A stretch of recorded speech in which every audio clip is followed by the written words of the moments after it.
NIDN 10.05.01.7502 adalah dosen tetap Fakultas Hukum Universitas Islam Riau. Dalam hal ini saya menamatkan S1 di tahun 2004 di Fakultas Hukum Universitas Islam Riau dan menyelesaikan S2-nya di Fakultas Hukum Islam Riau di tahun 2006. Kemudian di tahun 2016 saya menyelesaikan program doktor di Universitas Padjadjaran Bandung dengan disertasi kebijakan kriminalisasi terhadap korporasi dalam tindak pidana penipuan. Konsentrasi keilmuan yang saya pegang adalah kajian tentang ilmu hukum pidana, karena sesuai dengan judul disertasi saya adalah kebijakan kriminalisasi. Alasannya adalah bahwa dalam sebuah proses pengajaran itu ada sistem linier, ya, bahwa harus sama dengan kajian-kajian sebelumnya, yaitu di bidang hukum pidana. Tentang Kapita Selekta Hukum Pidana, yaitu aneka masalah-masalah yang terpilih, atau dalam bahasa Inggrisnya selective problem dalam hukum pidana. Dalam hal ini berguna untuk perlukah dilakukan pembaharuan terhadap hukum pidana itu.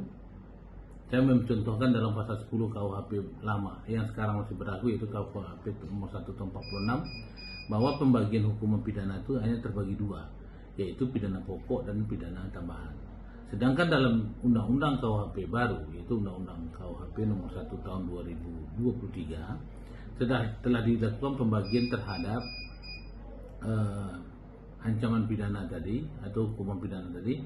Yang pertama adanya pidana khusus, yaitu terkait dengan pidana mati. Yang kedua ada pidana pokok, yaitu pidana penjara, kurungan, denda, dan lain sebagainya. Yang terakhir adalah adanya pidana tambahan, ya.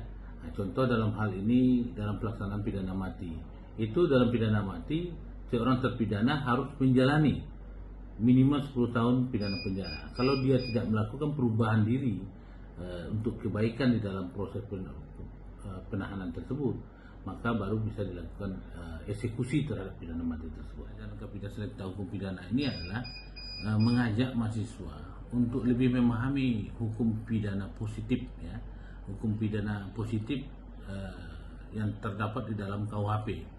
Apakah perlu perubahan-perubahan terhadap materi daripada KUHP baru nantinya, ya, seperti yang saya gambarkan tadi tentang pidana mati.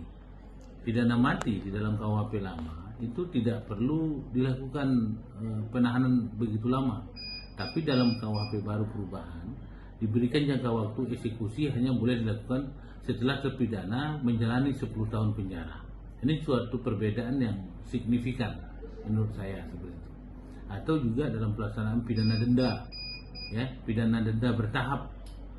Kalau kita nanti diberikan pidana denda dan tidak sanggup membayar denda, maka akan dilanjutkan dengan pidana kurungan pengganti. Sedangkan dalam KUHP baru ada yang dikenal dengan pidana denda bertahap, ya, Vendee.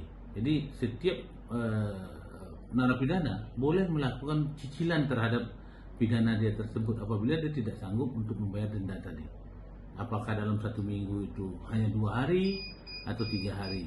Setelah itu dia diberikan kebebasan 3 hari lagi untuk dapat membiayai keluarganya dalam menjalani kehidupan. Selanjutnya dalam metode penilaian mahasiswa, saya membagi ada 5 kategori. Yang pertama itu adalah partisipasi kelas. Ya, partisipasi kelas ini mahasiswa yang aktif bertanya kepada dosen, itu penilaiannya 15%. Yang kedua kuis yang saya berikan kepada mahasiswa, bobotnya juga 15%. Terus tugas-tugas yang saya berikan kepada mahasiswa dan dikerjakan dengan baik, kita berikan nilai 20%. Selanjutnya UTS ini bobot penilaiannya adalah 20%. Terus UAS, ujian akhir semester, berbobot nilai sekitar 30%. Dalam sistem pembelajaran saya mempergunakan sistem TPS. Ya, TPS ini mengajak mahasiswa untuk berpikir. Saya berikan pemahaman terlebih dahulu tentang kasus-kasus tentang hukum positif yang perlu dilakukan pembaruan, kemudian sebuah kelompok mahasiswa, dan kemudian dilakukan diskusi. Dalam proses pembelajaran Komunitas Tekta Hukum Pidana ini berbobot 2 SKS, ya, 2 SKS yaitu sebanyak 14 kali pertemuan, karena 2 pertemuan sudah masuk UTS dan UAS.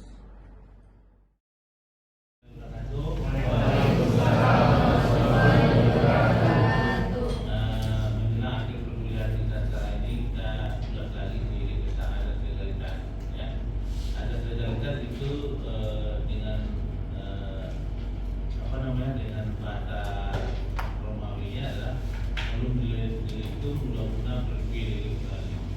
Yang dalam artinya adalah tiada satu perbuatan yang dapat dihukum sebelum ada aturan yang mengatur. Ya, maksudnya bagaimana Pak?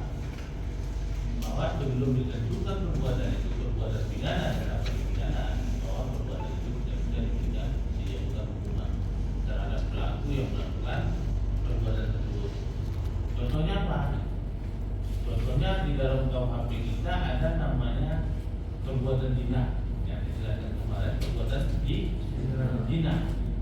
Nah, dalam kandungan ayat itu materinya adalah bahwa perbuatan itu harus dilakukan dengan seorang laki-laki yang bukan suaminya atau seorang istri yang seorang perempuan yang bukan istrinya. Artinya ada mensyaratkan di situ. Kategori perbuatan zina dalam KUHP kita adalah suami atau istri kedua-duanya terikat perkawinan. Ya, nah itu yang dikategorikan perbuatan zina. Tapi kalau di luar itu bagaimana Pak? Itu tidak termasuk perbuatan zina. Karena apa? Tidak terikat perkawinan. Apalagi sudah dewasa. Ya, kalau sudah dewasa kategori hukum pidana adalah 18 tahun ke atas. Melakukan persetubuhan tidak bisa dipidana. Anda lihat tertangkapnya anak-anak muda di losmen di mana sepanjang tidak terikat perkawinan tidak bisa dipidana.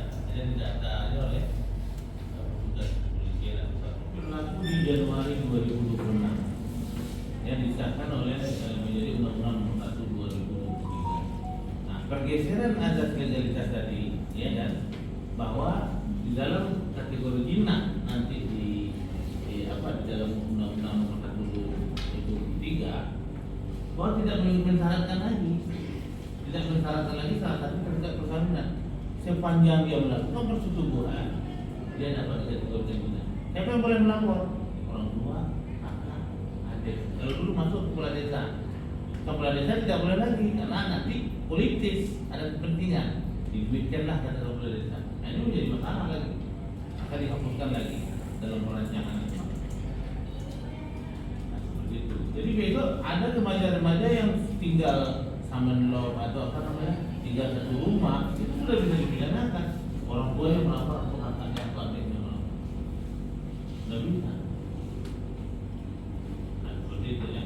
Jadi ada penambahan nilai material di situ. Syarat yang disyaratkan oleh dalam KUHP lama yaitu terikat perkawinan salah satu pihak atau kedua-duanya terikat perkawinan menjadi halangan bagi mereka untuk melakukan persetubuhan itu dihapuskan. Kenapa dihapuskan begitu Pak? Karena itu memakai asas individualistik atau asas kebebasan. Karena di negara Belanda itu berapa banyak di negara Eropa itu memakai asas individu atau liberal itu. Anda lihat Ronaldo pemain bola, berapa orang istrinya? Enggak ada. Berapa orang anaknya? Anaknya berapa? 3. Istrinya mana? Enggak ada. Jadi boleh-boleh saja seperti itu. Ya, boleh-boleh aja kan kebebasan. Negara tidak boleh masuk ke masalah pribadi warga negara. Tidak boleh mengurus itu. Tapi di negara kita ada yang namanya agama, itu norma bahasa, ya. Jadi negara juga masuk ke masalah-masalah yang pribadi. Karena akibat dari perbuatan zina tadi juga bukan untuk si pelaku saja, tapi juga kepada lingkungan. Nah, agama masuk peran agama. Agama apa yang memperbolehkan zina? Saya tanya. Berapa agama kita? Ada Islam boleh nggak berzina? Kristen boleh nggak? Katolik, Hindu, Buddha, Konghucu nggak ada satupun agama produk kita. Nah seperti itu, jadi kita tidak menganut yang namanya mazhab liberal dan individualis. Selama menjadi dosen, saya melakukan tridharma pendidikan perguruan tinggi. Yang pertama tentang pembelajaran, itu yang saya jelaskan barusan tadi. Yang kedua adalah penelitian. Sebagai dosen, saya mempunyai kewajiban untuk melakukan penelitian dan menulis jurnal yang diakses di dalam Sinta 2 di beberapa jurnal. Yang ketiga adalah pengabdian masyarakat. Dari program kampus UIR, kami diberikan kewajiban untuk melakukan pengabdian masyarakat dengan memberikan penjualan hukum di kantor kelurahan atau desa atau di kantor pemerintahan.